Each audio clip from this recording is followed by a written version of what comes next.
श्री परमात्मने नमः। श्री गुरु चरण कमलेभ्यो नमः। सच्चिदानंद रूपाय विश्वोत्पत्त्यादिहेतवे तापत्रय विनाशाय श्री कृष्णाय वयं नमः। मंगल कृष्ण प्रणाम है मंगल धर्म प्रकाश, मंगल सुंदर साथ है मंगल धाम उजास। मंगल सुंदर साथ है मंगल धाम उजास। बोलो सतगुरु महाराज की। श्रीमद् भागवत की भाव यात्रा में हम सब संलग्न हैं। एक ज्ञान यात्रा है, एक कथा यात्रा है, ये भक्ति की यात्रा है, प्रेम की यात्रा है। यहाँ एक लक्ष्य है, एक ध्येय लेकर के आप सब आए हुए हैं और ध्येय में भी महाध्येय है मोक्ष की प्राप्ति। हमारी आत्मा भटके नहीं, जब अंत घड़ी आ जाए तो हमारी आत्मा को परम पद प्राप्ति हो, मोक्ष की प्राप्ति हो, परमात्मा के चरणार बिंद की प्राप्ति हो। इसके लिए हम सब संलग्न हैं। इस महान श्रावण मास के कथा सत्र कथा यज्ञ में मंगलधाम के इस पवित्र हाल में हर प्रकार से पवित्र होने के लिए, निर्मल होने के लिए, भाव संशुद्धि के लिए, भाव को शुद्ध करने के लिए, अंतःकरण को शुद्ध करने के लिए, दिल और दिमाग को स्वच्छ बनाने के लिए, मन और मस्तिष्क को पवित्र बनाने के लिए हम सब यहाँ पर एकत्रित हैं। कथा यात्रा नित्य निरंतर चल रही है। उस यात्रा के पथिक बन करके हम भी आगे बढ़ते जा रहे हैं, परमात्मा के और करीब बिल्कुल निकट होते जा रहे हैं। कहते हैं अहो बत स्वपचतो गरीयान यज्जिह्वाग्रे वर्तते नाम तुभ्यम ते पुष्टपस्ते जुहुबो सस्मुरार्या ब्रह्मानुचूर्णामि गृह्णन्ति ये ते। श्रीमद् भागवत की कथा ऐसी है। परमात्मा का नाम तो एक निम्न से निम्न व्यक्ति भी लेता है, एक चांडाल भी परमात्मा का नाम लेता है तो वो भी परम भक्त बन जाता है। परमात्मा का नाम इतना निर्मल है, इतना पावन करने वाला है कि तुच्छ से तुच्छ व्यक्ति भी अपनी जिह्वा के द्वारा उनके नाम का संकीर्तन प्रारंभ करता है, वो भी महान भक्त के रूप में पूजा जाएगा। अपिचित सुदुराचारो भजते माम अनन्य भाग साधुरेव समंतव्यो सम्यक व्यवसितो ही स। गीता में कृष्ण ने कहा कोई दुराचारी है, कोई अत्याचारी है, कोई पापी है, पर अपने पाप वृत्ति को छोड़ करके, बुराइयों को छोड़ करके मेरा भजन करने लग जाएगा, मेरी भक्ति में संलग्न हो जाएगा, कृष्ण कहते हैं उसे मैं साधु कहूंगा, उसे मैं भक्त कहूंगा, उसे मैं सज्जन कहूंगा, क्योंकि उसने अपने जीवन की दिशा को बदल दी। हमें इस कथा में आकर के जीवन की दशा और जीवन की दिशा दोनों को बदलना है। तो इस प्रकार से महामते प्राणनाथ जी महाराज भी कहते हैं स्वपचतो गरेयान चंडाल भी श्रेष्ठ होता है। प्राणनाथ जी ने कहा एक भेष विप्र का दूजा भेष चंडाल, अब कहो काके छुए अंग लागे छोत। अधमतम विप्र अंग चांडाल अंग उद्योत। कहते हैं एक तरफ एक ऐसा व्यक्ति है जो चंडाल है पर परमात्मा का नाम जप रहा है, नहाता है, धोता है, शुद्धता से रहता है। और दूसरा ब्राह्मण कुल में पैदा हुआ है परंतु आचारहीन है। आचारहीनम न पुनांति वेदा। आचारहीन है तो वेद भी उसे पवित्र नहीं कर सकते। ऐसा एक ब्राह्मण है, न नहाता है, न धोता है, न पाठ करता है, न पूजा करता है। और जो चांडाल है वो तो इतनी पूजा कर रहा है कि उसके अंग अंग से परमात्मा के नाम रूपी प्रकाश फैल रहा है। प्राणनाथ जी कहते हैं अब किसके छूने से छूत लगेगा, उस चांडाल के छूने से या ब्राह्मण के छूने से? तो कहते हैं कि वो चांडाल उत्तम है जो परमात्मा की भक्ति में लगा हुआ है। ब्राह्मण होकर के तो ऐसे ही लग जाना चाहिए, पर कलयुग में ब्राह्मण लोग ब्रह्म कर्म से रहित हो जाते हैं। तो इसलिए परमात्मा की भक्ति नहीं छोड़नी चाहिए। किसी भी कुल में, किसी भी वर्ग में, किसी भी वर्ण में, किसी भी जाति में, किसी भी वंश में, किसी भी प्रांत में, किसी भी भाषा में, किसी भी जात में, किसी भी क्षेत्र में हमारा जन्म हुआ हो, हमारा एक ही कर्तव्य है परमात्मा को याद करना, उनका भजन करना, उनका ध्यान करना, उनका सुमिरन करना। तो आइए अब हम सब चतुर्थ स्कंद में प्रवेश कर रहे हैं। चतुर्थ स्कंद में स्वयंभुव मनु के कन्याओं के वंश का वर्णन मिलता है। उसी वंश वर्णन में स्वयंभुव मनु की शत्रुपा और स्वयंभुव मनु उनके यहाँ आकुति, देवहूति और प्रसूति 3 कन्याएं। तो आकुति के यहाँ पर जो पुत्रियां हुई हैं उनमें से सबके अलग अलग विशेषताएं हैं। उनके वंशों में जो भी हुए सब बहुत भगवत भक्त होते गए। जो खुद परमात्मा की भक्ति में लगा हुआ है उसके वंश में भी उसी तरह भक्ति करने वाला कोई न कोई जन्म लेता ही। तो अनुसुया नाम के कन्या थे, उनका विवाह अत्रि ऋषि से हुआ। अत्रि ऋषि, अत्रि का अर्थ होता है जहां त्रि नहीं है, 3 गुण का प्रभाव जिनके ऊपर नहीं, सतगुण, रजगुण, तमगुण, तीनों गुण का प्रभाव जिनमें नहीं है उनको ही अत्रि कहा जाता है। तीनों गुण से रहित हैं, गुणातीत हैं। पर उस समय सृष्टि की बहुत जरूरत थी क्योंकि सृष्टि का आरंभ काल था। इसीलिए ब्रह्मा जी का आदेश था सब ऋषि मुनि महात्माओं को कि विवाह करो और संतान बढ़ाओ, सृष्टि का विस्तार करो।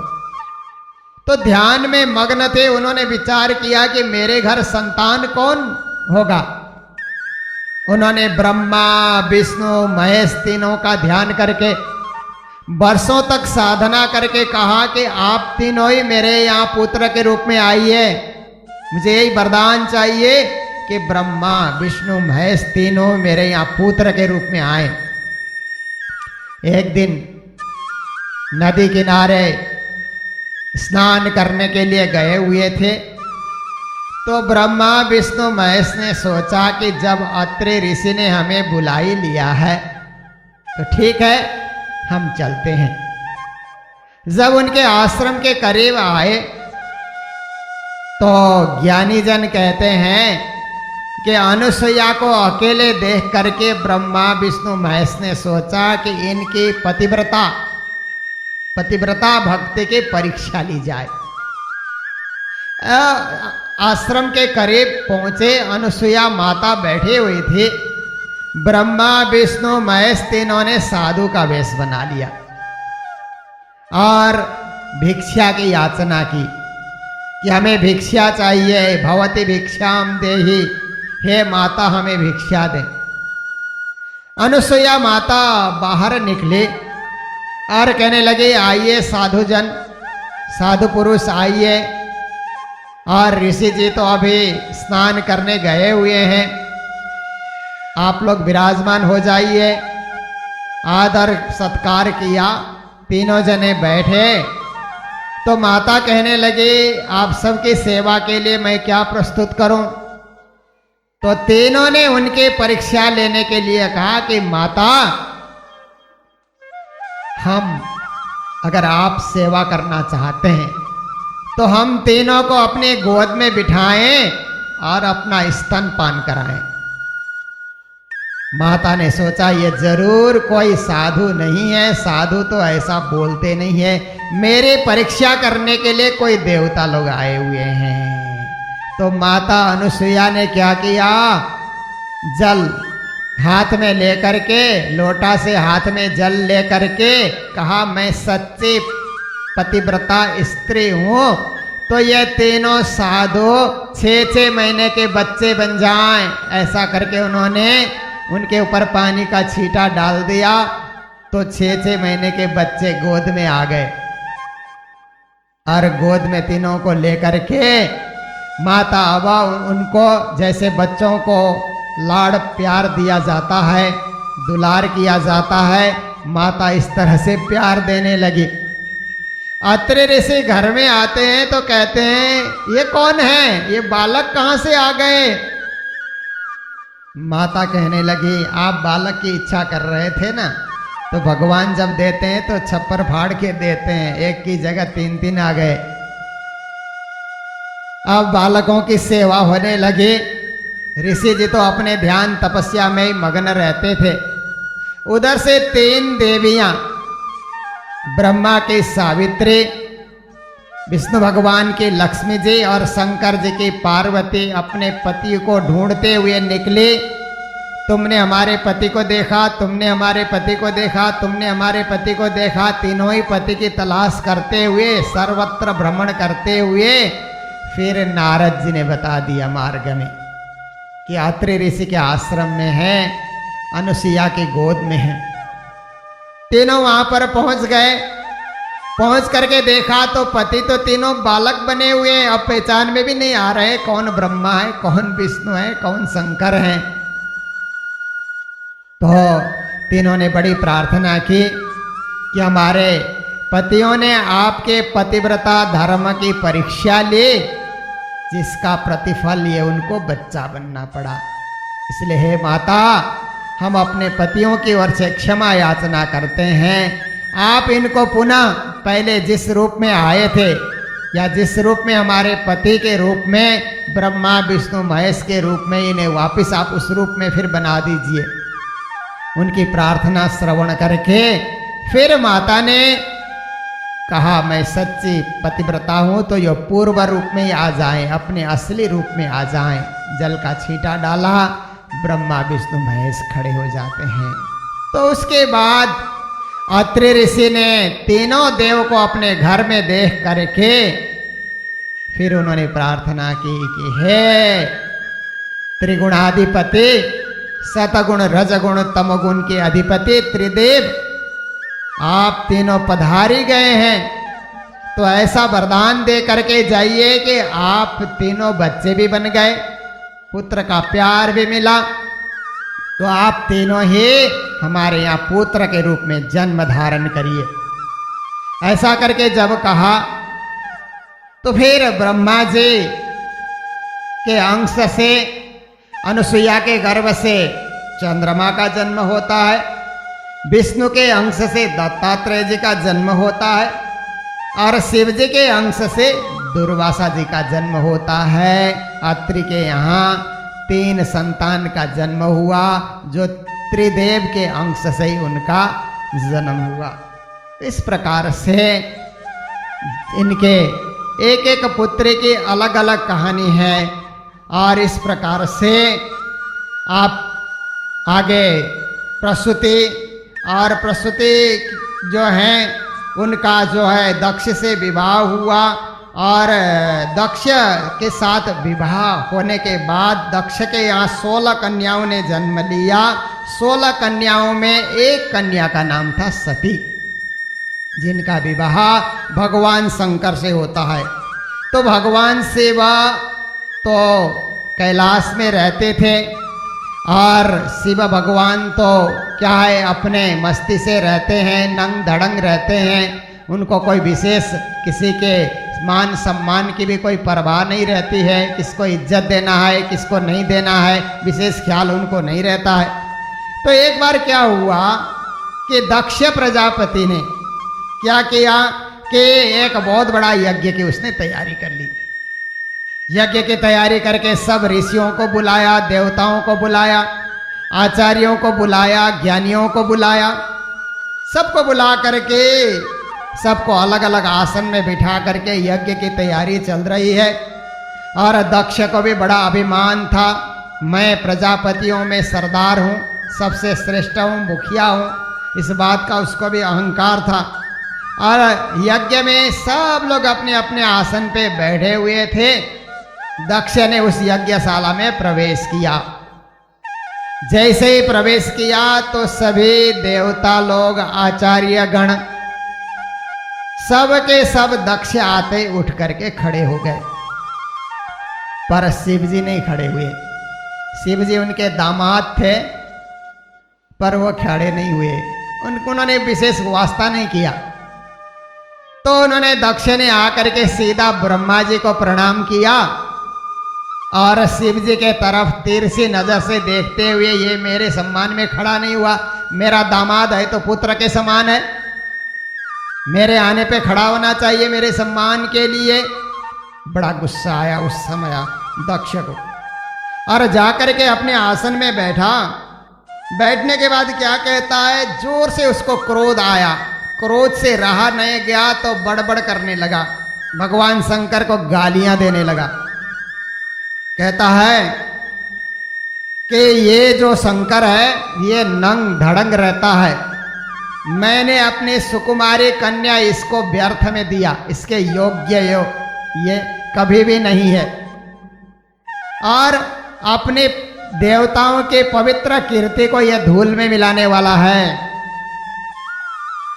मैंने अपनी मृगनयनी और पवित्र मेरी कन्या ऐसे इसको सौंपा। इसको पता ही नहीं कि दामाद जो होता है वो लड़के के समान होता है, किसके सम्मान में कहाँ खड़ा होना चाहिए वो भी इसको कुछ पता नहीं है। मेरे स्वागत में ये उठा ही नहीं, और ये तो स्मशान घाट में भूतों के साथ भी रहता है और अकेले घूमते रहता है, पागल की तरह नंग धड़ंग होकर के भटकते रहता है, कभी हंसता है कभी रोता है, और कभी कभी तो अपवित्र भस्म अपने शरीर में लगा लेता है और हड्डियों की माला पहन करके चलता है, नर मुंडों की भी माला पहन लेता है, और नाम का शिव है पर यह अशिव है। नाम इसका शिव का अर्थ मंगल होता है पर यह अमंगल है। इस तरह से गालियां दे रहा है। ये मत वाला भी है और मत वालों से बड़ा प्यार करता है। इस तरह से ब्रह्मा जी के बहकावे में आकर के मैंने अपनी भोली भाली कन्या इसको सौंप दे दामाद बनाया, मेरे से बड़ी भारी भूल हो गई। जब खरी खोटी दक्ष सुनाने लगा, शिव जी तो शांत भाव से सुन रहे हैं। महापुरुषों को कोई मान सम्मान दे, इज्जत दे या गालियां दे, उनको कोई विशेष प्रभाव नहीं पड़ता है, अपने शांति से बैठ करके सुने जा रहे हैं। और उस समय इतनी सारी शिव जी को गालियां दी, और गाली देते देते इतना गुस्से में वो आ गया कि मैं इनको श्राप देता हूं। ऐसा करके जल्दी से, ये अधम में भी अधम है, इसलिए अब आगे इंद्र उपेंद्र आदि देवताओं के साथ इसको भाग नहीं मिलना चाहिए, इसको कोई आसन नहीं मिलना चाहिए, मैं श्राप देता हूं कि कोई इसको आसन न दे। ऐसे करके जल्दी से श्राप भी दे दिया। तो उसके बाद शिव जी के जो नंदीश्वर थे उन लोगों ने भी गुस्से में आकर के कहा कि यह दक्ष बड़ा अभिमानी है, यज्ञ कर रहा है तो यज्ञ में इसको बड़ा अहंकार आ गया है, अहंकार के वशीभूत होकर के ये श्राप देता है, तो हम भी श्राप देने में पीछे क्यों रहेंगे। जो भगवान शंकर से द्वेष करता है वो अधम है, इसलिए ये दक्ष ने द्वेष किया है, तत्व ज्ञान से ये भी रहित हो जाए। उस जमाने में श्राप लगता था, कलियुग में नहीं लगता है। कलियुग में तो केवल आशीर्वाद लगता है, किसी का श्राप नहीं लगता। पर सत्य युग में, त्रेता युग में, द्वापर युग में श्राप भी लगता था। तो एक दूसरे को श्राप देने लगे और नंदेश्वर ने कहा ये दक्ष बक बक बक करता है, इसलिए इसका मुंह भी बकरे का बन जाना चाहिए। ऐसा करके उन्होंने भी श्राप दिया। और उस समय भृगु जी को अच्छा नहीं लगा, तो ब्राह्मण कुल के जो भृगु जी थे उनको भी लगा कि ये श्राप दे रहा है तो मैं भी पीछे क्यों रहूं। उन्होंने भी आकर के कहा कि जो शिव भक्त हैं, शिव के जो अनुयायी हैं, वो अच्छे आचरण कभी नहीं करेंगे, वो मंद बुद्धि वाले होंगे, जटार राख और हड्डियों को धारण करने वाले होंगे। शैव संप्रदाय में जो भी दीक्षित होगा वो सुरा और आसब का पान करता रहेगा, गताओं में उसको सम्मान मिलेगा। इस तरह से उन्होंने भी श्राप दे दिया। इस प्रकार से उस यज्ञशाला में एक दूसरे को श्राप दे दे करके उस यज्ञ का आनंद तो भंग होता जा रहा है और बड़ा वहाँ कलह की स्थिति वहाँ पर उपस्थित हो गई है। और उसी समय भृगु जी बड़े खिन्न मन से वहाँ से कह रहे हैं कि ये शिव के अनुयायी कभी किसी स्थान में पूजित नहीं होंगे। ये बात अब जब ये यज्ञशाला में इस प्रकार की घटना हुई तो उस समय क्या होता है कि अब जो इसको प्रजापति को बड़ा गर्व हो गया है, ये वाजपेय यज्ञ बृहस्पति सब नाम का महायज्ञ ये करने जा रहा है और सब देवी देवताओं को पूरा पूरा आसन देता है, भगवान शंकर को नहीं देता है। इस प्रकार से ये बात जब वहाँ पर होने लगी तो फिर क्या होता है कि भगवान शंकर वहाँ से उठ गए, उठ करके अपने कैलाश में आ गए। कैलाश में आने के बाद अब फिर बड़े बड़े यज्ञ की वो तैयारी कर रहा है, सबको आमंत्रण भेज रहा है, सब पितरों को, ऋषियों को, ज्ञानियों को, सबको आमंत्रण भेजा, पर अपनी लड़की सती को और भगवान शंकर को आमंत्रण नहीं भेजा। आमंत्रण न भेजने के कारण सती जी एक दिन कैलाश के बाहर निकल करके देखती है तो सब सज धज के साथ जा रहे हैं। यज्ञ वो यक्ष की पत्नियां भी सज धज से जा रही हैं, अच्छे अच्छे कुंडल धारण करके, चूड़ियां पहन करके, सुंदर सुंदर वस्त्र धारण करके विमान में बैठ करके जा रहे हैं। तो सब के सब कहते हैं हम उस जो है यज्ञ में हम लोग जा रहे हैं, दक्ष के यज्ञ में हम लोग जा रहे हैं। ऐसा ऐसे बातें करते हुए, चहल पहल करते हुए सब जा रहे हैं। तो सती को लगा कि हमें तो कोई आमंत्रण नहीं दिया पिताजी ने, आमंत्रण तो भेजना चाहिए, और शंकर के लिए भी कोई भाग नहीं रखा, कोई आसन नहीं रखा, ऐसा हमारे पिता को नहीं करना चाहिए। फिर सब जाते हुए देख करके उनका भी मन चंचल हो गया, क्योंकि स्त्री जाति होने के कारण अपने मायके जाने के लिए सदा मन उल्लसित रहता है। और मायके में इतना बड़ा यज्ञ हो रहा है, यज्ञ में अब तो उन्होंने फिर विचार किया कि भले पिताजी ने बुलाया हो न बुलाया हो, झुंड के झुंड सब लोग चले जा रहे हैं, तो मेरा शरीर भी तो उन्हीं पिता का दिया हुआ शरीर है। गुरु के आश्रम में जाते हुए, पिता के घर में जाते हुए, माता पिता से मिलने जाते हुए, पति के पास आते हुए कोई निमंत्रण पत्र की जरूरत नहीं पड़ती, ऐसे भी जाया जा सकता है। मैं जाऊंगी, मैं जा करके रहूंगी, भले ही बुलावा दिया हो न दिया हो, मैं अवश्य जाऊंगी। तो आकर के शंकर भगवान को कहा कि हे भोलेनाथ, मैं जाना चाहती हूँ पिता के उस यज्ञ में, मुझे आप जाने के लिए आज्ञा दीजिए, मैं यज्ञ में जाकर के सम्मिलित होना चाहती हूँ। तो शंकर भगवान ने कहा, ये सुंदरी, बिना बुलाए जाना ठीक नहीं है, क्योंकि जहाँ प्रेम होता है ना, वहाँ तो बिना बुलाए जाने से भी प्रेम ही बढ़ता है, पर जहाँ द्वेष है वहाँ बुलाने के बाद जाओगे तो भी द्वेष ही बढ़ेगा। यहाँ तो द्वेष है, इसलिए जाना अच्छा नहीं है, भले तुम उनकी कन्या हो। विद्या ताप धन सुदृढ़ शरीर युवा अवस्था उच्च कुल, ये क्या होता है? योग्य व्यक्ति को मिले तो गुण ही गुण उससे बढ़ता है, और अयोग्य व्यक्ति को ये सब चीज मिले तो उससे अवगुण ही बढ़ाता है। विद्या विवादाय धनम मदाय शक्ति परेशान परपीडनाय खलस्य साधु विपरीतमेतद ज्ञानाय दानाय च रक्षणाय। अगर ज्ञानी विद्या पढ़ेगा तो विद्या का महत्व बढ़ाता है, धन प्राप्त होगा ज्ञानी को तो दान पुण्य करेगा, और शक्ति प्राप्त होगी तो दूसरों की रक्षा करता है, ये ज्ञानियों का काम है। अज्ञानी को विद्या प्राप्ति हो जाए तो वाद विवाद करता है, तर्क करने लग जाता है। धन प्राप्ति हो तो जो नहीं खाना चाहिए नहीं पीना चाहिए वो शुरू कर देता है, और अज्ञानी के पास शक्ति आ जाए तो दूसरों को पीड़ा देने लगता है, दूसरों को कष्ट देने लगता है। ज्ञानी के पास हो तो ज्ञानाय दानाय च रक्षणाय। तो इस प्रकार से भगवान शंकर समझा रहे हैं, हे देवी हे सती, जाना उचित नहीं है, तुम मत जाओ। जब उन्होंने रोका तो उस समय सती जी को लगा कि नहीं मुझे जाना चाहिए। अब उन्होंने हठ शुरू कर दिया। संसार में 4 हठ होते हैं ना, बाल हठ, स्त्री हठ, साधु हठ और राजा हठ, राज हठ भी कहते हैं। बाल हठ का अर्थ होता है बालक कहेगा मुझे अभी मिठाई चाहिए, अब भी चॉकलेट चाहिए, तो माँ बाप को मजबूर होकर देना पड़ता है, नहीं तो इतना रोएगा कुछ समझता ही नहीं।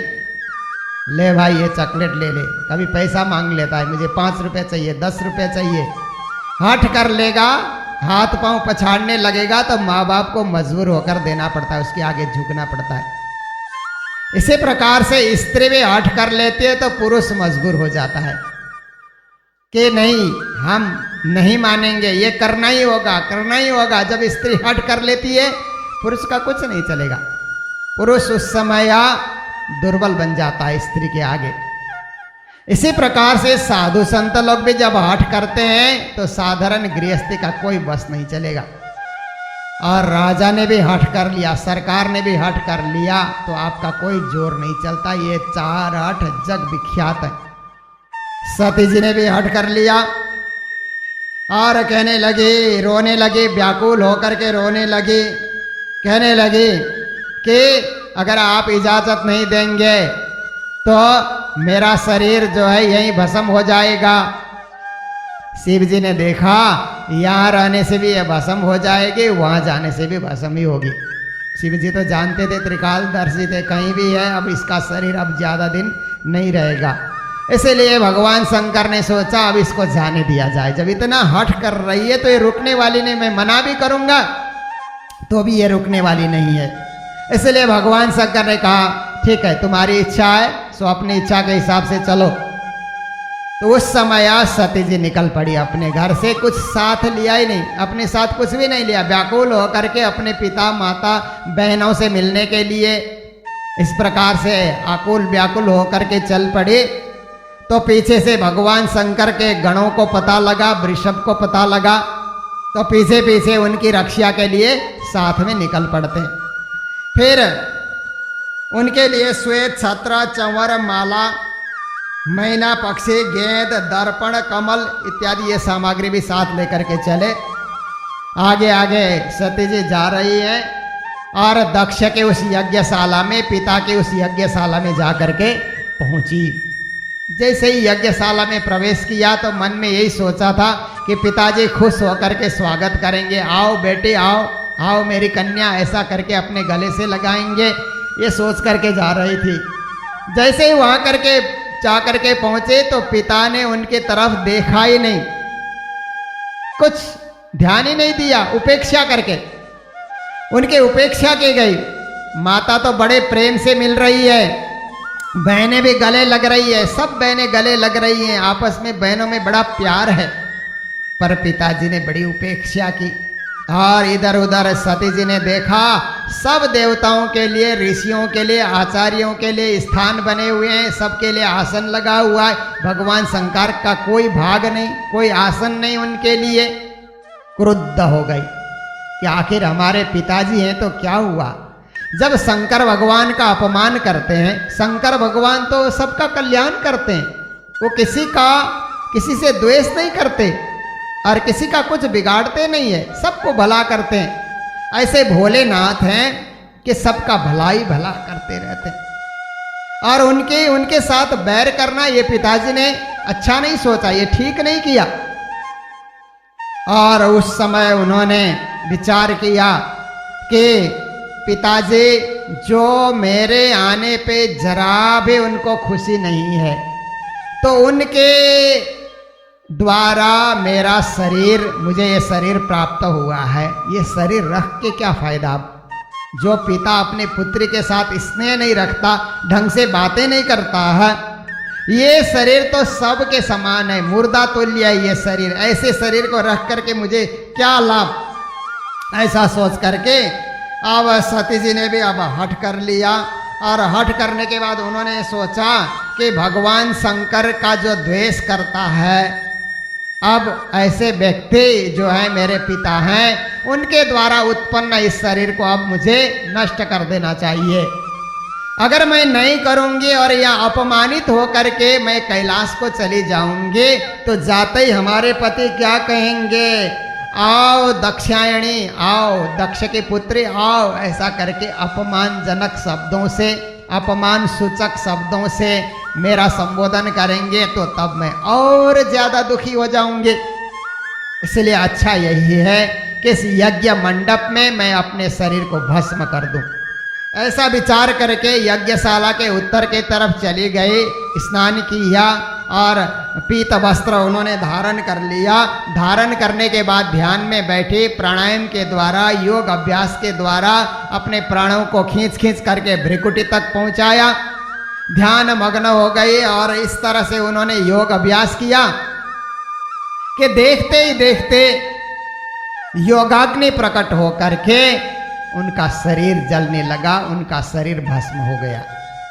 जब ऐसा हुआ तो सब के सब आश्चर्य में पड़ गए कि ओ सती जी ने तो देह त्याग किया, उन्होंने अपना देह का परित्याग कर दिया है। भयंकर कोलाहल हुआ उस यज्ञ मंडप में और कोई दक्ष को गालियां दे रहा है, इसने ठीक नहीं किया, ऐसा नहीं करना चाहिए था, अपनी कन्या को इस प्रकार से जो अपमानित करना ये ठीक नहीं है। तरह तरह की लोग बातें कर रहे हैं और वहाँ पर दक्ष को गालियां दे रहे हैं। अब भगवान शंकर गुस्से में आएंगे तो क्या होगा, कौन उनको संभालेगा। इस तरह से जब परेशान हो रहे हैं तो सती जी के साथ भगवान शंकर के जो गण गए हुए थे वो भी वहाँ पर सती जी का देहावसान होने के बाद वहाँ पर यज्ञ को ध्वंस करने की तैयारी करने लगे। तो उसी समय भृगु जी ने अपहतम रक्ष ऐसा करके उन्होंने आहुति देना शुरू कर दिया।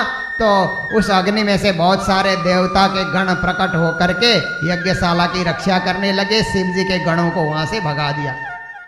नारद ने आकर के भगवान शंकर को कहा कि हे महादेव, सती जी ने तो देह त्याग किया, उस यज्ञशाला में जाकर के अपमानित होने के नाते उन्होंने उस शरीर का त्याग कर दिया। जैसे ही भगवान शंकर ने ये बात सुनी, इतना गुस्सा आया उनको उस दक्ष पे, उन्होंने जोर से अपनी जटा को उखाड़ा और जटा को उखाड़ करके उन्होंने जमीन में उसको पटका।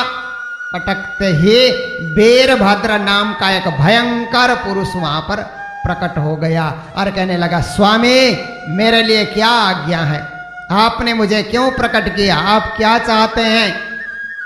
भगवान शंकर ने कहा, हे वीरभद्र, हे वीर रुद्र, जाओ दक्ष के यज्ञशाला में जाकर के उस यज्ञ को ध्वंस करो, यज्ञ संपन्न होने न दो, और बने तो दक्ष का सिर भी धड़ से अलग कर दो, मेरी आज्ञा है। इस प्रकार से वीरभद्र को आदेश दिया। तो वीरभद्र भगवान शंकर की परिक्रमा करके जैसे आपकी आज्ञा निकल पड़ा वहां से, और उत्तर के दिशा से कैलाश से जब वो निकला तो बड़े धुंध वहाँ पर आ रही है, धूल के कण उड़ रहे हैं, कहीं कहीं लड़ाई तो नहीं हो रही है, कहीं किसी ने कहीं आग तो नहीं लगा दी। दक्ष के यज्ञशाला में बैठी हुए बहुत सी स्त्रियां देख रही है, भयंकर आवाज कहाँ से आ रही है, कहीं भगवान शंकर कुपित होकर के तो नहीं आ रहे हैं। इस प्रकार से आपस में बातचीत कर रहे थे कि ये तो अच्छा काम नहीं हुआ है, इसका परिणाम भी भुगतना ही पड़ेगा, कुछ ना कुछ तो होगा ही। इस प्रकार से विचारे कर रहे थे। वीरभद्र अपने गणों को साथ में लेकर के वहां पहुंच जाता है। सब के सब वहां अभी भागने लग जाते हैं, बचने के लिए सब इधर उधर तितर बितर हो जाते हैं। और भृगुजी उस समय हवन कर रहे थे। वीरभद्र ने आकर के भृगुजी की दाढ़ी पहले नोच डाली, और उसके बाद जो भी दक्ष जब गालियां दे रहा था शिव जी को, जो लोग हंस रहे थे उनके दांत तोड़ दिए गए, किसी का हाथ तोड़ दिया गया, किसी का पांव तोड़ दिया गया। इस प्रकार से यज्ञ विध्वंस करते हुए फिर क्या किया कि दक्ष को जाकर के पकड़ लिया, और दक्ष को पकड़ने के बाद दक्ष की छाती पे वीरभद्र चढ़ करके उसका सिर शरीर से अलग करने के लिए बार बार प्रहार किया। कई बार प्रहार करने के बाद जैसे देखते हैं पशु बलि चढ़ाते हैं, इस तरह से उन्होंने प्रहार किया तो उसका सिर अलग हो गया। सिर को यज्ञ कुंड में दक्षिणाग्नि में डाल करके सिर भी उसका भस्म हो गया, केवल धड़ वहाँ पर पड़ा हुआ है। फिर उस यज्ञशाला को भी उन्होंने ध्वंस कर दिया, तितर बितर करके इधर उधर इस तरह से सब विध्वंस उन्होंने वहां पर किया। तो देवी देवता सब ब्रह्मा जी के शरण में चले गए कि भगवान शंकर कुपित हो गए हैं, अब इनके कोप को कौन रोकेगा, क्या होगा। ब्रह्मा जी ने कहा घबराओ नहीं, महादेव जी जो हैं वो भोलेनाथ हैं, जाकर के प्रशंसा करो, स्तुति करो, कैलाश में जाकर के उनसे प्रार्थना करो तो क्या होगा, जल्दी से प्रसन्न हो जाएंगे। ऐसी कोई बात नहीं है, उनको प्रसन्न करना होगा। देवताओं तुम सब लोग मेरे साथ में चलो। ब्रह्मा जी स्वयं आगे आगे होते हैं और देवताओं को भी साथ में लेकर के फिर वहां से कैलाश पर्वत को निकलते हैं। वहां जाकर के कैलाश पर्वत के सौंदर्य वातावरण को देखते हुए भगवान शंकर जहाँ पर बैठे हुए थे उनके करीब पहुंच जाते हैं। हे महादेव, देवादिदेव महादेव, आप क्षमा कर दीजिए, दक्ष को क्षमा कर दीजिए, उसका यज्ञ संपन्न होने दीजिए। आप तो कल्याणकारी हैं, अपने भक्त पे सदा ही आप कृपा बरसाते रहते हैं, इसलिए आप शांत हो जाइए और इस प्रकार से अपने क्रोध को आप दमन कीजिए। आप तो कृपालु हैं, भक्त वत्सल हैं।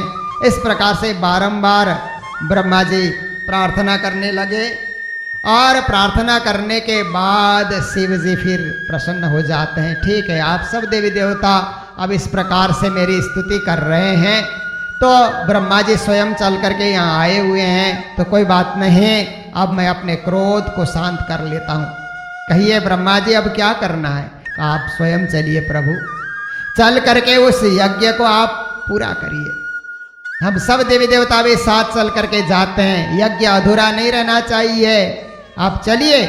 तो इस तरह से भगवान शंकर को भी साथ ले लिया और भगवान शंकर वहां जा करके पहुंचे। पहुंचने के बाद उन्होंने सोचा कि नासमझी के कारण इसने मुझे गालियां दी, मेरा अपमान किया, अब इसका सिर तो वीरभद्र ने जला करके भस्म कर दिया है, धड़ इसका पड़ा हुआ है। एक बकरा वहां पर बलि चढ़ाने के लिए लाया गया था, उसी बकरे का सिर काट करके दक्ष के धड़ में जोड़ दिया। तो बड़ी देर लंबी नींद में सोया हुआ इस ढंग से उठ करके वो भी खड़ा हो गया।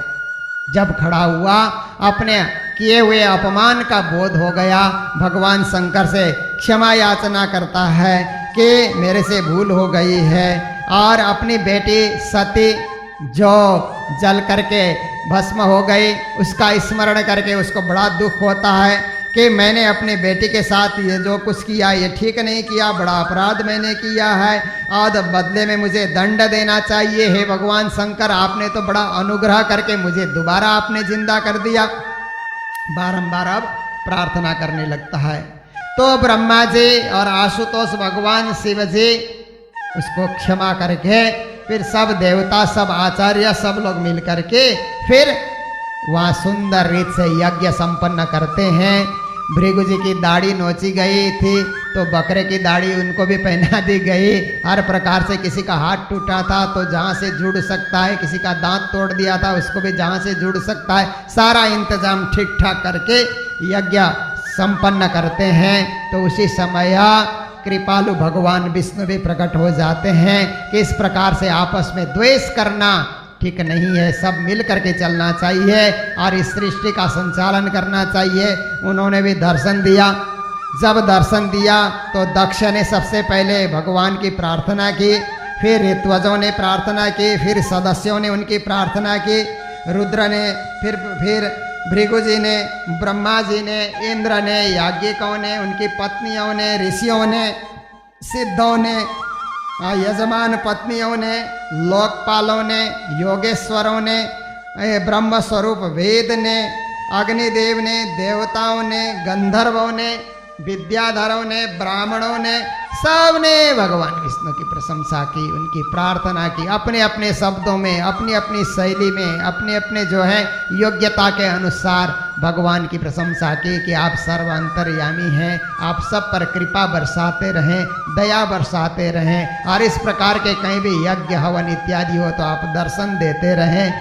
इस तरह से उनकी बड़ी प्रशंसा की। भगवान अपने धाम को चले जाते हैं, वैकुंठ धाम को।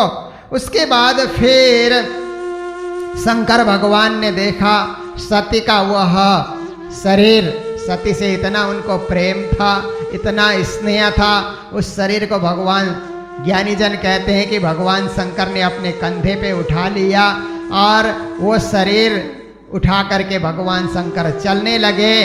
परंतु वो शरीर तो जला हुआ, इस प्रकार का सड़ा हुआ शरीर था, वो लेकर के चल रहे हैं तो कहीं कहीं उनका कहीं सिर गिर जाता है, कहीं स्तन गिर जाता है, कहीं छाती गिर जाती है और कहीं पेट का हिस्सा गिर जाता है, कहीं पाँव गिर जाते हैं। जहाँ जहाँ भी सती के अंग गिरे उस स्थान में शक्तिपीठ की स्थापना हुई।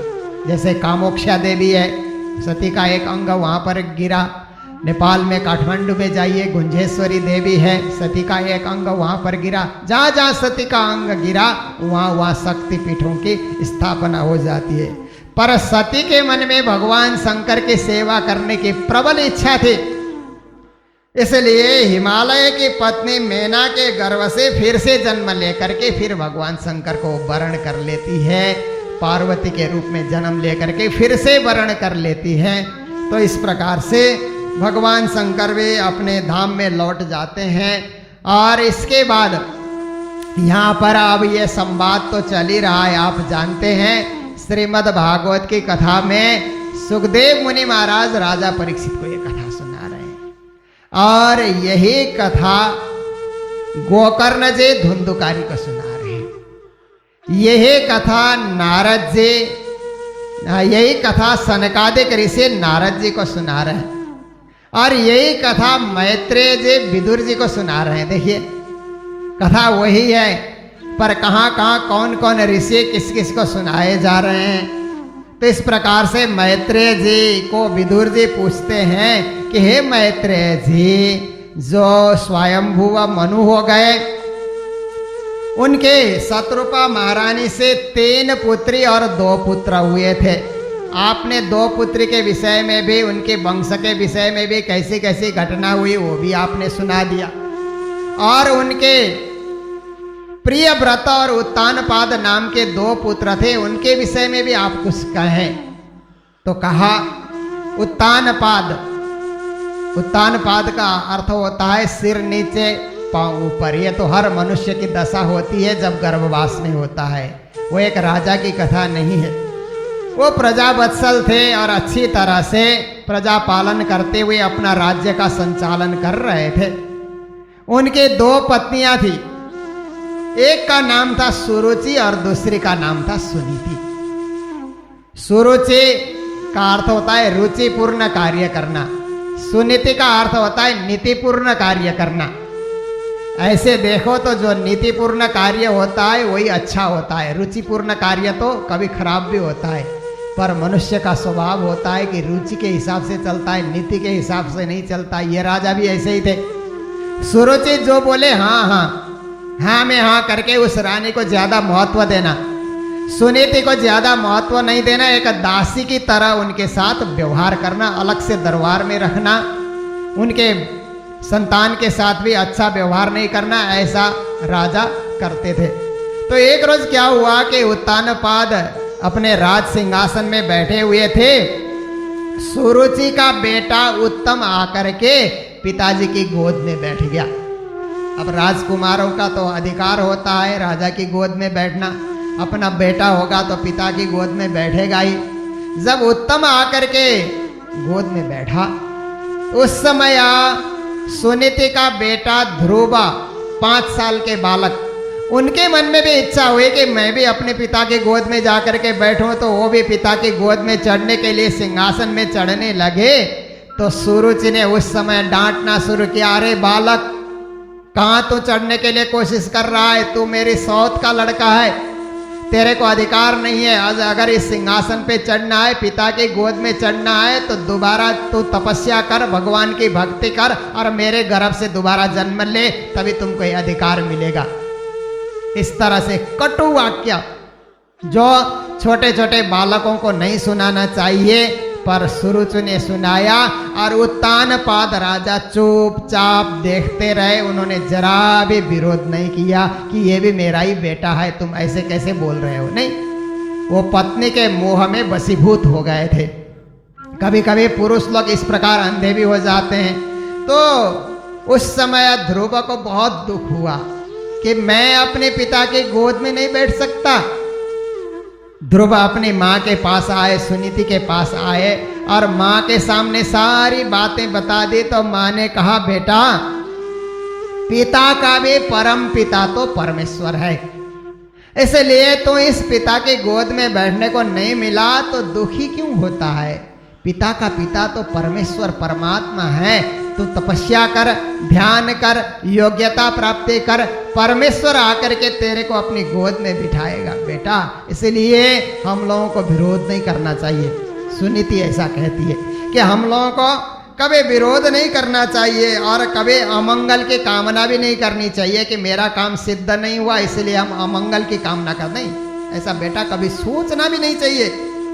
और दूसरों को दुख देना, ये तो कभी मन में ऐसे विचार आना ही नहीं चाहिए। और अपने अपने कर्म का भोग हरेक को भोगना पड़ता है बेटा। इसलिए मेरा मानो तो तुम जंगल में चले जाओ, तपस्या करो, भगवान की प्राप्ति करो और उनका आशीर्वाद ग्रहण करो, उनकी गोद में बैठो। ये पिताजी की गोद में बैठने की लालसा को तुम छोड़ो बेटे। ऐसा जब माँ ने कहा तो ध्रुव को उस समय लगा माँ ठीक कह रही है। जंगल की ओर निकल पड़े, अकेले चले जा रहे 5 साल के बालक। जब जाने लगे तो नारद जी ने कैसे देखा। नारद तो भगवान के दूत हैं, हर जगह जाकर के किसी न किसी की सहायता करते हैं। और नारद का अर्थ होता है नारद, जिनका कहा हुआ कभी रद्द नहीं होता, जिनका किया हुआ कार्य कभी फेल नहीं होता, उनको नारद कहा जाता है। नारद जी वहां पर उपस्थित होकर के कहने लगे, बालक तुम कहाँ जा रहे हो? पिताजी ने गोद में नहीं बिठाया, इसलिए तपस्या करने जा रहा हूं। ओहो, इतनी हिम्मत तुम में, एक छोटे से बालक हो, पर क्षत्रिय लोगों में कितनी हिम्मत होती है कि तुमने ठान लिया मन में कि मैं जंगल में जाकर के तपस्या करूंगा, तुम बहुत छोटे हो। इस तरह से उन्होंने समझाने की कोशिश की, पर ध्रुव कहने लगे, हे देवर्षि जी, मैंने जो मन में ठान लिया, मेरी माता का भी आदेश है, मैं अभी लौटने वाला नहीं हूँ, मैं तो वन में जाकर के, यमुना किनारे जाकर के मैं तपस्या करूँगा, इसलिए आप मुझे आशीर्वाद दें। तो उन्होंने भी कहा, बालक, अगर तुम्हारी ऐसी इच्छा है तो ठीक है, जमुना किनारे मधुबन में चले जाओ। पूरक और रेचक, कुंभक, इस विधि से तुम ध्यान करो, प्राणायाम करो और इस तरह से परमात्मा में एकाकार हो जाओ। ध्यान योग के द्वारा परमात्मा तुम्हें दर्शन देंगे। परंतु तुमने अभी तक गुरु नहीं किया है किसी को, बिना गुरु ज्ञान नहीं होता, बिना गुरु भक्ति नहीं होती, बिना गुरु भगवान के भी दर्शन नहीं होते। इसलिए उन्होंने उसी समय नारद जी ने गुरु मंत्र भी दे दिया, ओम नमो भगवते वासुदेवाय। ये महामंत्र दिया उनको, द्वादशाक्षरी महामंत्र दिया। इसी का जाप करना, इसका जाप करते रहना और इस मंत्र के जाप से तुम्हें सिद्धि मिल जाएगी। उसके बाद वो ध्रुव जी जमुना किनारे पहुंचते हैं और इधर नारद जी आए, राजा उत्तानपाद के पास आए और कहने लगे, आप नाराज दिखते हैं, नाखुश दिखते हैं, परेशान लगते हैं, क्या बात है? कहा, नारद जी मैं क्या कहूँ, स्त्री के मुंह में आकर के मैंने ध्रुव के जैसे सच्चरित्रवान एक लड़के को, इतना सुंदर और इतना कोमल बालक को मैंने वन में भेज दिया। वो तपस्या करने चला गया, न जाने वन के जानवर उसके खा गए होंगे या कहीं अकेले भूखा प्यासा वो भटकता होगा। मुझे ऐसा नहीं करना चाहिए। अब उसको हम कहाँ ढूंढेंगे? मैं बहुत परेशान हो रहा हूँ, मैं बहुत दुखी हूँ। नारद जी ने कहा, राजा उत्तानपाद दुखी होने की कोई जरूरत नहीं है। मधुपुर में वो तपस्या कर रहे हैं भगवान प्राप्ति के लिए, और तपस्या पूरी होने के बाद स्वयं लौट करके आएंगे, तब स्वागत सत्कार करना। अभी यहाँ दुखी होने की कोई जरूरत नहीं है। फिर वो चिंता न करो, इस प्रकार से उनको समझाया।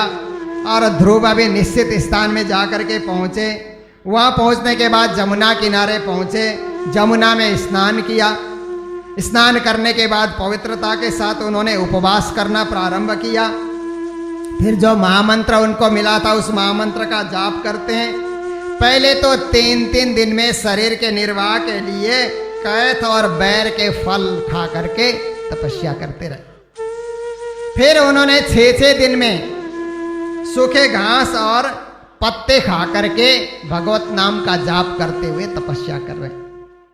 2 महीने व्यतीत हो गए, तीसरा महीना प्रारंभ हो गया, तो 9-9 दिन के अंतर पे जल पी करके समाधि योग के द्वारा भगवान की आराधना कर रहे हैं। चौथा महीना प्रारंभ हुआ तो 12-12 दिन में केवल श्वास के द्वारा वायु को पी करके ध्यान योग में लीन बने हुए हैं, आराधना किए जा रहे हैं। 5वां मास प्रारंभ हुआ तो ध्रुव ने श्वास को भी जीत करके पर ब्रह्म में इस प्रकार से चित्त लगा करके एक पांव से खड़े हो गए। एक पांव से खंबे के समान निश्चल खड़े हो करके मगन हो करके जब भगवान विष्णु का ध्यान उन्होंने प्रारंभ कर दिया तो उनके अंगूठे से पृथ्वी दबने लगी। उनकी तपस्या के बल से पृथ्वी दबने लगी, पृथ्वी डामाडोल होने लगी, जैसे कोई भूचाल आ रहा है। और उस समय देवता लोग भी घबरा करके विष्णु भगवान के शरण में जाते हैं, क्या हो रहा है पृथ्वी में, पृथ्वी तो डोल रही है। इस प्रकार से कहा तो विष्णु भगवान कहते हैं ये ध्रुव की तपस्या का बल है। उन्होंने निश्चित कर लिया, इसलिए मुझे उनको दर्शन देने के लिए जाना ही होगा। जैसे 6वां महीना प्रारंभ होगा मैं उनके पास जाऊंगा और उन्हें हर प्रकार से दर्शन दे करके उनकी मनोकामना को मैं पूर्ण करूंगा। फिर गरुड़ पर सवार हुए और सवार होने के बाद उस मधुबन में तपस्या में लीन योगाभ्यास के द्वारा एकाग्र बुद्धि किए हुए इस प्रकार के जो ध्रुव थे उनके सामने विष्णु भगवान गरुड़ में सवार होकर के पहुंचे।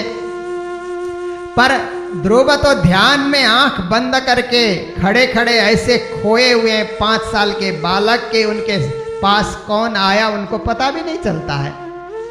विष्णु भगवान ने ध्रुव अपने हृदय में जो विष्णु भगवान का ध्यान कर रहे थे, हृदय के ध्यान को उन्हें, हृदय के स्वरूप को उन्होंने खींच लिया। तो हृदय खाली होने के बाद ध्रुव को लगा अरे ये क्या हो गया, भगवान कहाँ है जो मेरे हृदय में थे। ऐसे आंखें खोल करके देखे तो शंख चक्र गदा पद्म कृच कुंडल के साथ भगवान विष्णु चतुर्भुज स्वरूप उनके सामने खड़े हैं। उन्होंने उनको प्रणाम किया, दंडवत किया। फिर उसके बाद उनसे कुछ बोला नहीं जाता है, ध्रुव से कुछ नहीं बोला जाता है कि प्रभु की कैसे प्रार्थना करें, कैसे आराधना करें, कैसे पूजा करें, कैसे सत्कार करें, कुछ पता ही नहीं, इनको बोला नहीं जा रहा है। तो विष्णु भगवान ने अपने शंख के द्वारा उनके गाल में जब शंख का स्पर्श करा दिया तो उसी समय ध्रुव बोलने लगे, योऽन्तः प्रवेश्य मम वाचमिमां प्रसुप्तां संजीवयत्यखिल शक्तिधरः स्वधाम्ना अन्यास्य हस्तचरणश्रवणत्वगादीन् प्राणन् नमो भगवते पुरुषाय तुभ्यम्। इस श्लोक के द्वारा उन्होंने प्रार्थना की, हे प्रभु आप सर्वशक्तिमान हैं, आप मेरे अंतःकरण में प्रविष्ट हुए थे और मेरी सोई हुई वाणी को आपने ही जगाया। इस प्रकार से हाथ पैर कान त्वचा अन्य इंद्रियों में प्राण के द्वारा चेतन तत्व संचार करने वाले भी प्रभु आप ही हैं। इसलिए हे भगवान आप सर्वेश्वर, सबके रक्षक, सबके स्वामी, सबसे परे और आप अनंत परमात्मन हैं। आपने मेरी तपस्या सार्थक होते देख करके मुझे दर्शन दिया, धन्य है। मैं अपने गुणों को, आपके लीलाओं को कैसे भूल सकता हूँ। आपका अखंड और चिन्मय दृष्टि मेरे ऊपर पड़े और मेरी बुद्धि जो है इससे जो है आपके दर्शन करके पवित्र हो रही है। तरह तरह से ध्रुव ने भी उस समय प्रार्थना की और इस तरह से प्रार्थना करने के बाद विष्णु भगवान कहने लगे कि हे बालक, तुम्हारी सारी इच्छा, सारी मनोकामनाएं पूरी हो जाएगी और तुम ऐसे अमर बन जाओगे, तुम्हारा नाम इतना अमर होगा कि जैसे संपूर्ण तारा और नक्षत्र गणों में तुम पूज्य स्थान में रहोगे। सारे नक्षत्र तारागण तुम्हारे इर्द गिर्द घूमते रहेंगे और इस पृथ्वी लोक में भी तेरे को बड़ा सम्मान मिलेगा। तुम्हारा पिता से लेकर के सारी प्रजा तुम्हें सम्मान करेगी और 36,000 वर्ष तक धर्म पूर्वक इस पृथ्वी का तुम पालन करते रहोगे। इस प्रकार से भगवान ने हर प्रकार से उनको आशीर्वाद दिया। उस समय ध्रुव ने भगवान से यही कहा कि हे भगवान, मैं अपने उस राज्य का संचालन कर सकूं और पिता का प्रिय बन सकूं। पर ध्रुव ने मोक्ष नहीं मांगा, मोक्ष भगवान ने स्वयं दिया। ध्रुव के मन में थोड़ी सी कामना थी कि राज्य करने की और इच्छा थी, इसलिए ध्रुव ने मोक्ष नहीं मांगा। पर प्रभु ने स्वयं कहा कि तुझे मोक्ष दिया जाएगा, ध्रुव पद दिया जाएगा। विष्णु भगवान अपने लोक को लौट करके चले जाते हैं और इसके बाद फिर ध्रुव ने विचार किया अब अपने देश में लौट करके जाना चाहिए, पिता के पास पहुंचना चाहिए। उधर उत्तानपाद उनके पिताजी ने सुना कि ध्रुव वन से तपस्या करके भगवान के दर्शन पाकर लौट कर आ रहे हैं। सारी सजावट करके, सारी तैयारी करके, रथ सजा करके स्वयं रथ में बैठ करके ध्रुव का स्वागत करने के लिए और ध्रुव का छोटा भाई उत्तम भी स्वागत करने के लिए, सुरुचि और सुनीति भी स्वागत करने के लिए, सारी प्रजा स्वागत करने के लिए दूर नगर से बाहर आकर के खड़े हैं। और इधर ध्रुव उपवन से देखते देखते जब वहाँ पहुँच जाते हैं तो उत्तानपाद स्वयं रथ से उतर पड़ते हैं और अपने पुत्र को गले लगाते हैं। हे पुत्र, ऐसा करके तुम महान हो, तुमने बहुत कुछ पा लिया, धन्य है पुत्र, धन्य है। ऐसे पुत्र का पिता होने का मुझे भी गर्व है। लंबी लंबी सांस ले करके अपने भुजाओं में ध्रुव को भर करके बड़े प्रभावित होते हैं। ध्रुव के सिर को बार बार सूंघ रहे हैं, प्रसन्न चित्त हो रहे हैं, आनंद का अनुभव कर रहे हैं, ठंडे ठंडे आंसू बहा रहे हैं और ध्रुव को नहला रहे हैं आंसुओं के द्वारा। इसके बाद ध्रुव ने भी अपने पिता के चरणों में प्रणाम किया और माताओं से भी आशीर्वाद लिया।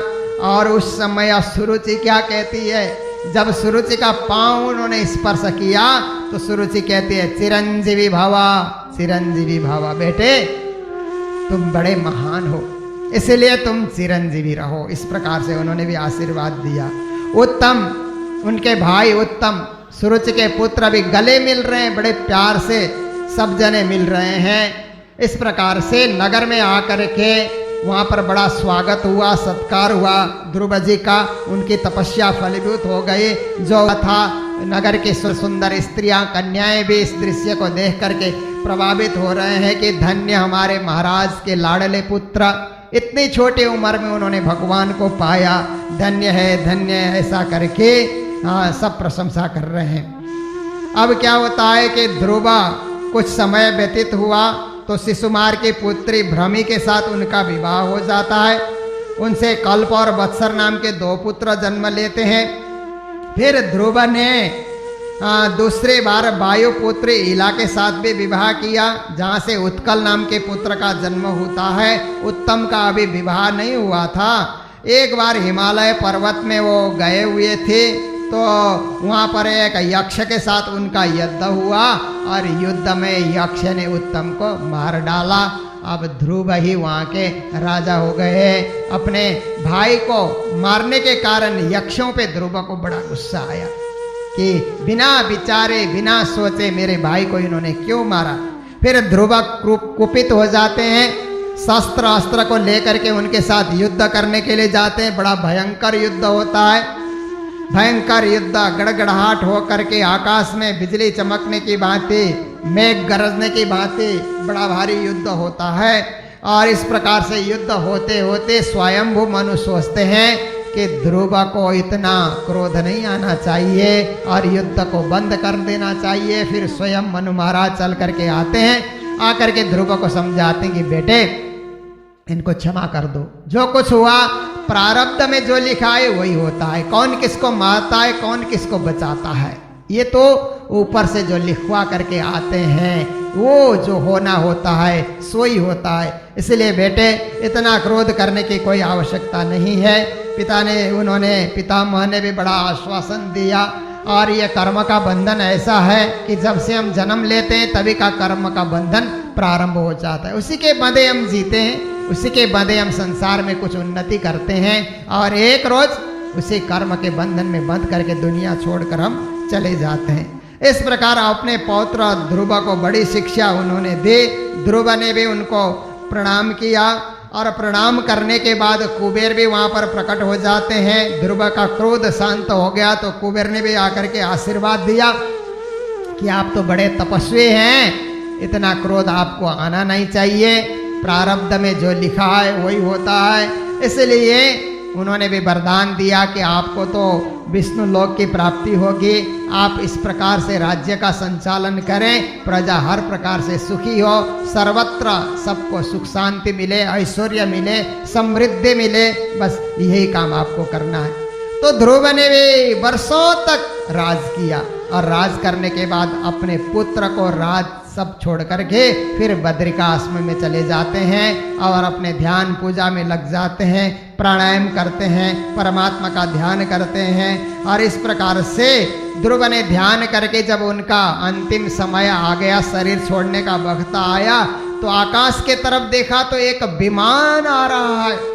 ये विमान कहाँ आ रहा है? इतना सुंदर विमान। देखते देखते ध्रुव के करीब आकर के विमान वहां पर रुका और रुकने के बाद सुनंद और नंद नाम के भगवान के देवदूत वहां से निकले और कहने लगे, हे राजन, आपकी तपस्या पूरी हो गई, कल्याण हो। आपने 5 साल की उम्र में भगवान से वरदान पाया था, इसलिए यह विमान आपके लिए है।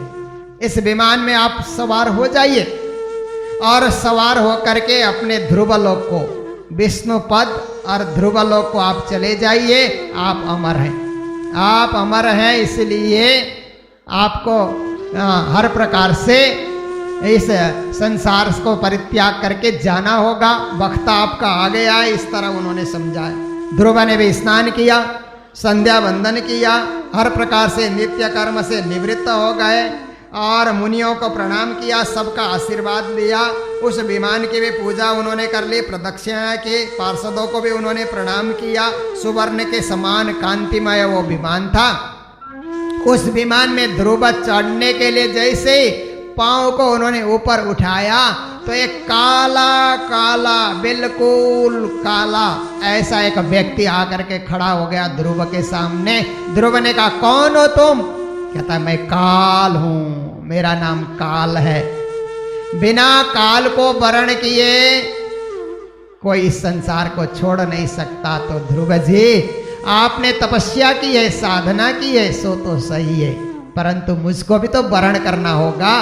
काल को कोई त्याग नहीं सकता है। बात बड़ी है काल के, ऐसे कई ब्रह्मांड उपाय, आखिर को काल भी न रहे पर ये पहले सबको खाए। प्राणनाथ जी ने कहा कि काल किसी को छोड़ता नहीं है। तो ध्रुव ने कहा अच्छा तुम्हें वरण करना पड़ेगा।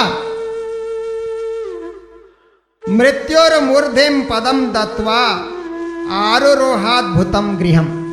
यहाँ पर सुखदेव मुनि महाराज कहते हैं कि उस समय उस मृत्यु को, उस काल को स्वीकार करने के लिए ध्रुव ने क्या किया कि विमान में चढ़ने के लिए सीढ़ी की आवश्यकता होती है, तो उस मृत्यु के सिर के ऊपर ध्रुव ने एक पांव रखा और दूसरा पांव उन्होंने विमान में रखा।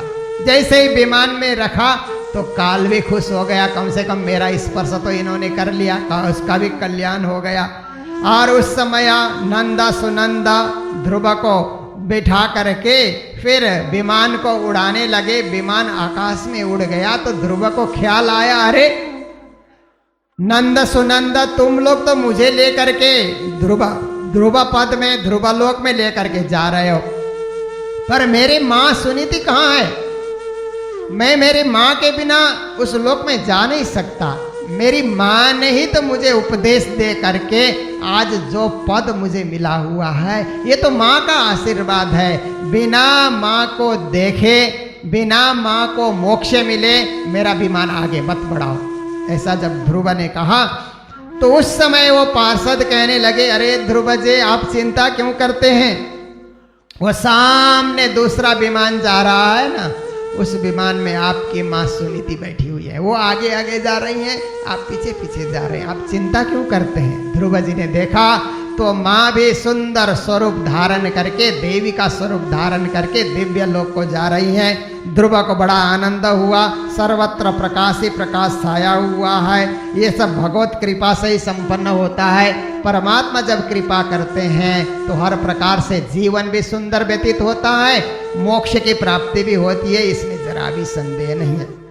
तो इस प्रकार से सुखदेव मुनि महाराज राजा परीक्षित को ध्रुव का चरित्र सुना करके, बालापन में हरि भजे जग से रहे उदास, तीर्थ पे आशा करे कब आएगा दास। जो बाल्यपन में परमात्मा का भजन करता है और जगत से उदास रहता है, बड़े बड़े तीर्थ भी उसके दर्शन करने के लिए आस लगाए बैठे होते हैं। इसलिए हम भी इससे यही शिक्षा मिलती है इस कथा को श्रवण करके कि हम भी बच्चों को ऐसी शिक्षा दें कि सारे भगवत भक्ति करें, परमात्मा की भक्ति करें और परमात्मा को प्राप्ति करें। परमात्मा की भक्ति करने से जगत का जीवन भी सुंदर बनेगा, परमात्मा की भक्ति करने से मोक्ष की प्राप्ति भी होती है। इसीलिए यही शिक्षा का प्रचार प्रसार होना चाहिए। जब मेराज ठाकुर देवचंद्र जी महाराज के पास जाने के लिए तरस रहे थे तो देवचंद्र जी महाराज ने कहा कि मेराज ठाकुर कितनी उम्र का है? गोवर्धन ने कहा 12 साल का है। अरे ध्रुव ने 5 साल में भगवान को पाया तो 12 साल का मेराज मेरे पास आना चाहता है तो क्यों रोकते हो? जाओ अब भी जा करके लेकर के आओ। तो उसी समय गोवर्धन लेकर के पहुंचे और सदगुरु महाराज ने मेराज ठाकुर को देखते ही कहा, तो निर्मला आत्म धाम की श्री इंद्रावती उत्पन्न। ये तो इंद्रावती सखी है परम धाम की। फिर तत्काल तारतम महामंत्र दे करके उनकी जागनी की। तो इस प्रकार से जीवन को सुंदर बनाने के लिए कभी हम अहंकार न करें, अभिमान न करें। दक्ष की कथा सुन करके जीवन में अहंकार नहीं करना चाहिए। अहंकार एक न एक दिन नष्ट हो जाता है। ध्रुव का चरित्र सुन करके हम यही सीखें कि परमात्मा की भक्ति से बढ़कर इस संसार में और कोई सुंदर कार्य नहीं है। उसी भक्ति में हम सदा सदा लगे रहें। इन्हीं शब्दों के साथ आज की कथा को विराम दे रहे हैं। जय जयकार के साथ बोलो सतगुरु महाराज की, कृष्ण कन्हैया लाल की, श्री प्राणनाथ प्यारे की, सर्व सुंदर साथ की।